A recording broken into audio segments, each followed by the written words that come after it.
Naga Sadhus have unique identities. You might be surprised to know each akhada, the military style order of Naga Sadhus, has its own style. Now, these visual cues help the sadhus and those who know spot who's who in the crowd. In today's episode, I'll tell you who the Naga Sadhus truly are. Where do they come from? Where do they disappear? I'm Manish Adhikari and you're watching The Culture Project on Mo.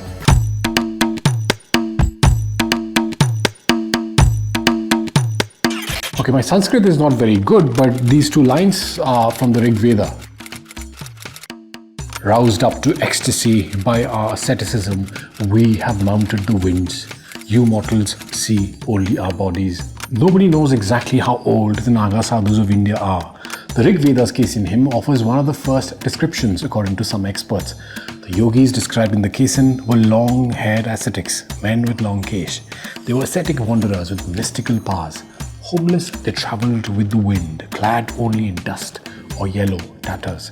They drank from the same cup as Rudra, the god that some say predates the idea of Shiva.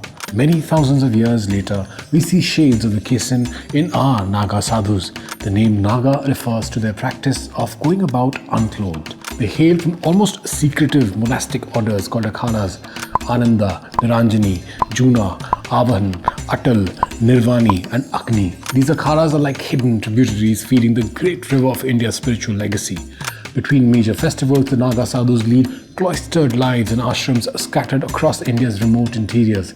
They spend their days performing austerities, tending sacred fires or dhunis, or wandering in small groups.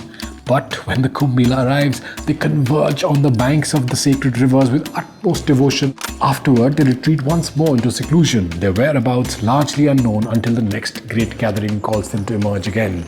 Their true number is as elusive as they are, for they are scattered across the subcontinent. While some dwell in large monastic centers, others as solitary hermits in remote caves. At the Kumbh Mela, one might witness thousands of these sadhus, a kaleidoscopic host united by spiritual kinship, yet wildly diverse in the details of their practice. They blanket the riverbanks in a sea of saffron and ash. While they all bear the name Naga, the many akhanas cultivate subtle differences in discipline, ritual and outward appearance. For instance, Nirvani Akhada, they wear their bundle of hair on the right side. The Niranjani Akhada, they knot their hair at the center. The Juna Akhada, they knot their hair to the left. They often maintain personal dhunis or sacred fires and are famous for their intense ascetic practices, wearing ash, moving about unclothed, and performing ancient fire rituals. Encountering the Naga Sadhus at the Kumbh Mela is like glimpsing a passing comet, fiery, otherworldly, and rare. At twilight by the riverbank, you might see a solitary figure hunched over his dhuni, chanting prayers to Shiva. He looks up with eyes that seem to hold centuries of memory and wisdom. Nearby, another group performs a fire ritual, the embers illuminating the ash-laden forms in flickering orange. Together, they form a tableau of discipline and devotion that conjures the timeless traditions of India. Just as dawn breaks over the crowded Mela grounds, these warrior saints wade into the waters, arguably the highest moment of the festival. When they emerge, cleansed by the current and infused with renewal, it marks the close of their public ritual.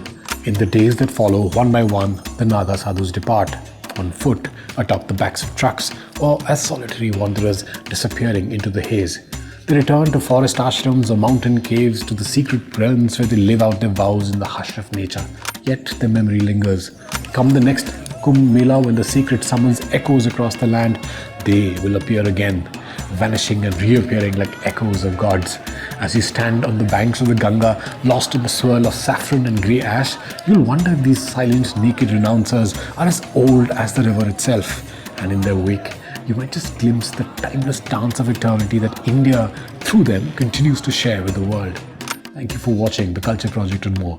Until next time, stay curious and keep exploring the untold stories that shape our world.